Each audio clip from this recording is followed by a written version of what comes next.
Hola, ¿qué tal? Aquí estamos otra vez. Vamos a resolver un problema muy típico de magnetismo, bueno, de inducción magnética, en el cual le llamamos el problema de la varilla que va sobre unos raíles. La situación es la siguiente. Tengo unos raíles, un circuito, en el cual aquí aparece una resistencia y está sometido a un campo magnético. En este caso veis B, que es un campo magnético saliente, hacia allá, ¿no? Bien, y aquí tenemos una varilla que está apoyada aquí y que se mueve con una determinada velocidad. Nos mandan calcular lo siguiente: hallar la fuerza electromotriz que aparece, hallar la intensidad que circula por la varilla y hallar la fuerza que aparece sobre esta varilla que aparece aquí. Tenemos aquí unos datos, vamos a empezar a hacerlo porque este tipo de problemas se hace siempre igual, hay que tenerlo muy claro para poder hacerlo bien. Venga, vamos a ponernos. En primer lugar nos mandan calcular la fuerza electromotriz. Siempre que nos mandan calcular la fuerza electromotriz, lo primero que voy a tener que calcular siempre es el flujo magnético. El flujo magnético tenéis que saber qué es esta expresión. B por S, producto escalar. ¿Qué es B y qué es S? B es el campo magnético y ese es el vector superficie. El vector superficie es un vector que es perpendicular a la superficie y el sentido hacia afuera. Nuestro vector superficie va a ser este de aquí. ¿Cuál va a ser la superficie? Este rectángulo que tengo aquí. Pero aquí va a haber un problema que tenemos que solucionar, que este rectángulo, según se va moviendo la varilla, cada vez se irá haciendo más largo. La varilla está aquí, pero al ir moviéndose, se va haciendo cada vez más grande. Vamos formando una esfera rectangular cada vez más grande. Bien, como es B por S, que es el producto escalar, lo que tenemos que hacer es, bueno, pues ponemos B por S por el coseno del ángulo que forman B y S. Esto es lo que solemos llamar alfa. ¿Qué ángulo forman B y S en este caso? B es hacia allá, S, como hemos dicho que es exterior, también es hacia allá, entonces este ángulo es 0. ¿Cuánto vale el coseno de 0? 1. Entonces esto nos va a quedar que es B por S. El campo B lo tengo, que es 0,5, muy fácil. ¿Pero cuánto vale esta superficie? Hemos dicho que la superficie va a ir variando. Entonces, si a este lado yo le llamo X, es siempre igual. Es siempre igual. La superficie será base por altura, sería X por L. ¿Pero cuánto vale X? Porque va variando. ¿En función de qué? De esta velocidad. Bien, como velocidad es igual a espacio partido tiempo, el espacio que irá recorriendo será esta X partido tiempo, ¿no? Con lo cual, X es igual a velocidad por tiempo. Muy fácil. Siempre que cojáis un problema de este estilo, lo hacéis así, hacéis esta mecánica y siempre os va a salir bien. Seguimos. Esta X lo paso ahí, con lo cual me va a quedar velocidad, voy a hacer la V bien, por tiempo, por L. Y ya tengo esta superficie. Esta superficie, ¿dónde lo puedo poner? Aquí. Ya estamos con mis flechas, ¿no? Para que lo veáis clarito. Entonces me va a quedar B por V por T por L. Y ahora vamos a sustituir. ¿Cuánto vale B? 0,5. ¿Cuánto vale V? 4. Nos fijamos que tenemos todo, vamos a hacer el 4 bien, en el sistema internacional. Teslas, metros por segundo. El tiempo, que sería T, y la L, que es 1. Bueno, pues yo opero eso y me queda que es 2T. 2T. Fijaos, el flujo es 2T. La unidad del flujo son Webers. Bueno, pues esto quiere decir que el flujo depende del tiempo. Una vez que tengo el flujo, para calcular la fuerza electromotriz, ¿qué es lo que hago? Sería menos derivada del flujo respecto del tiempo. Para hacer problemas solemos tomar siempre el valor absoluto. Primero lo calculamos y luego ya vemos un poco lo del valor absoluto. Entonces, tenemos que derivar esto respecto del tiempo, la fuerza electromotriz. ¿Por qué? Porque si el tiempo va variando, eso nos va a decir que existe variación de flujo. Y si existe variación de flujo, va a aparecer la fuerza electromotriz. Al derivar esto, esa derivada, sabemos hacerla, ¿no? Eso nos quedaría menos 2 voltios. Pero como cogemos el valor absoluto, nos quedaría 2 voltios. 2 voltios. Y esa sería ya la fuerza electromotriz. Expresión de la fuerza electromotriz, perdón, expresión del flujo y el valor de la fuerza electromotriz. Fácil, ¿no? Bien, ¿qué es lo que nos piden ahora? Ahora nos piden calcular la intensidad que aparece sobre la varilla y que hagamos el dibujo. Vamos primero a calcularlo. Bien, para calcular la intensidad que aparece sobre la varilla, fijaos que lo que tenemos aquí es este circuito que va siendo cada vez más grande, pero al fin y al cabo es un circuito cerrado. ¿Qué vamos a aplicar ahí? La ley de Ohm. La ley de Ohm. ¿Qué dice lo siguiente?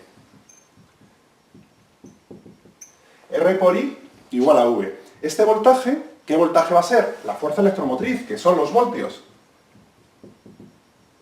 Lo ponemos así, R por I igual a E. RIE tiene que aparecer. Como nos piden calcular la intensidad, decimos que intensidad es igual a E partido R. ¿Cuánto es E? Sería 2 partido 60, que R es la resistencia. Me lo daban aquí como dato, ¿de acuerdo? Entonces, la intensidad me queda que es 0,33 amperios. Pero nos van a calcular el dibujo de cómo es la intensidad. Vamos a ver si lo podemos ver claro cómo sería la intensidad. Bien, según esto, cuando esta varilla se va moviendo hacia la derecha, ¿qué va a ocurrir? Que existe una variación de flujo, porque cada vez va a haber más líneas de campo. Aquí fijaos, con estas que he dibujado 3, aquí habría una. Si lo pongo aquí, aquí habría 2. Cuando está aquí habría 3 líneas de campo. ¿Qué debe ocurrir? Ahí aparece una fuerza electromotriz que a su vez crea una intensidad que tiende a contrarrestar el efecto que produce esa variación de flujo. Vaya lío, se va a hacer un trabalenguas. Resumiendo, si según nos vamos hacia allá van apareciendo líneas de campo, lo que debe ocurrir es que la intensidad que aparezca contrarreste esa aparición de líneas de campo. Como las líneas de campo es hacia allá, para contrarrestar eso, ¿qué es lo que hago? Que aparezcan líneas de campo entrantes. Estas serían las líneas de campo que debe crear la intensidad que aparece en la varilla producida por esta fuerza electromotriz. Sí, entonces, para que aparezcan esas líneas de campo, ¿os acordáis cómo debe ser la intensidad? Si es hacia arriba, ¿os acordáis? Ponemos la mano derecha en sentido de intensidad y estos son el sentido de las líneas de campo. Si la intensidad en la varilla es hacia arriba, en este lado, ¿cómo son las líneas de campo? Saliente. Como yo lo que quiero es que sean entrantes, la intensidad ¿hacia dónde tiene que ir? Me pongo aquí. La intensidad ¿hacia dónde tiene que ir? Hacia allá. Entonces, la intensidad va hacia abajo para que las líneas de campo sean entrantes. La intensidad en la varilla va así. Este sería el sentido de la intensidad. Es decir, la intensidad varía en este sentido. Lo que se dice sentido horario. Sentido horario. Muy importante. La intensidad, así. Para que esa intensidad tiene que crear este campo magnético. Ya hemos hecho el dibujo. Vamos a ver cuál es la fuerza que aparece sobre la varilla. La fuerza que aparece viene dada por esta expresión. Esta sería la expresión vectorial. Entonces, si calculamos el módulo, sería intensidad por L por B por el seno del ángulo que forman L y B. ¿Qué es el vector L? El vector L es el sentido de la intensidad, que va a ser hacia abajo, ¿lo veis? El vector B, ¿cómo es? Hacia afuera. ¿Qué ángulo forman? L es esto, B es esto, porque es el B este, ¿de acuerdo? El B que aparecía, el B que teníamos desde el principio. El ángulo que forma es 90 grados. Entonces, esto sería seno de 90, porque esto es producto vectorial, es distinto a esto que teníamos por aquí, que era producto escalar. Así repasamos también mates, ¿no? Entonces, el seno de 90, esto sale que es 1. Nos quedaría I por L por B. Y ya está. ¿Cuánto vale la intensidad? Aquí está, que la he calculado, 0,33. ¿Cuánto vale L? Lo tengo aquí, 1 metro.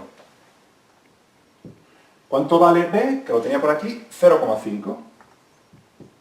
Este sería el valor del módulo de la fuerza, que saldría que es 0,017 newtons.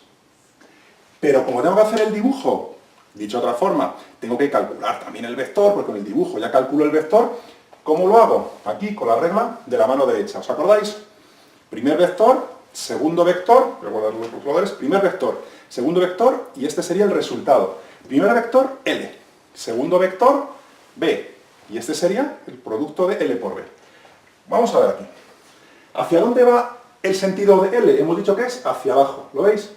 El sentido de B cuál es el campo magnético, que era el que tenía al principio. El campo magnético, que está negro, sería hacia allá, ¿no? Con lo cual, la fuerza, ¿hacia dónde va? Va hacia el otro lado. Y ahora explicaremos por qué va hacia el otro lado. Lo marco, la fuerza, vaya lío aquí de colores.